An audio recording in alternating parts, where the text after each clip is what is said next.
The woods always have a way of making you feel small, don't they? For Emma, Jake, Lila, and Sam, their weekend getaway was supposed to be a break from the city, a chance to breathe. But as their car pulled up to the isolated cabin, the setting sun painted the forest in shades of orange and a deep, unsettling black. The shadows stretched from the trees like long, skeletal fingers, reaching for the old wooden structure. At first, it was just the usual sounds of an old house. The groan of settling timber, the sigh of the wind.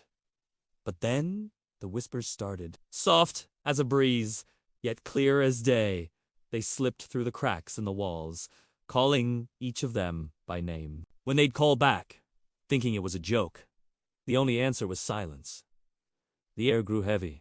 By midnight, Emma swore she saw faces pressed against the window pane, their features indistinct, vanishing the moment she blinked. Jake, trying to dismiss it all, found strange scratches on the floorboards, symbols that felt ancient and wrong. Sam's nervous laughter echoed through the rooms, a thin veil over the unease that was starting to choke them all. Something was out there in the deep, dark woods, and it was learning how to get inside. As the night bled into its darkest hours, the cabin itself seemed to turn against them. It was no longer just whispers from the outside. The fear was now inside their heads. Lila heard Emma's voice, desperate, calling for her from the woods. But Emma was right there beside her, her face pale with terror. Shadows slithered along the walls, like thick, black ink. One by one, their phones died, plunging them into complete isolation. A frantic search led them to the attic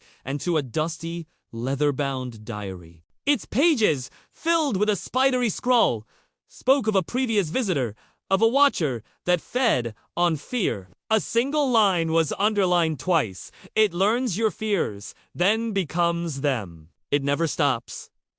Panic was a wildfire. Doors slammed shut on their own. Windows shattered without a touch. The whispers grew louder, crueler, repeating their deepest, most guarded secrets. Trust fractured. Was that really Jake in the corner? Or just a trick of the light? Did Lila just say that?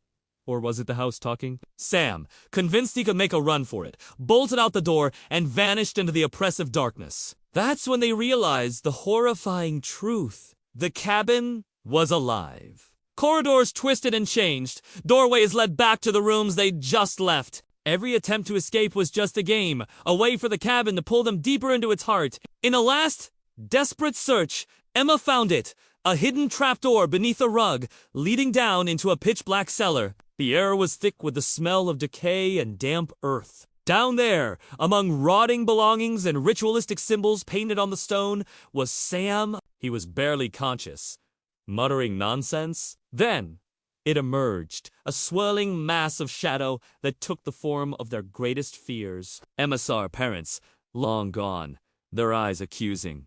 Lila saw herself gasping for air beneath dark water. Jake saw his own reflection, blood pouring from its eyes. The choice was simple and terrible. Face the fear, or be consumed by it. With a final surge of will, Emma stared down the apparition of her parents and scrambled out, dragging Sam with her. Behind them, the screams of Lila and Jake were abruptly silenced, swallowed by the house. As Emma fled into the silent forest, a final whisper followed her on the wind, a chilling promise.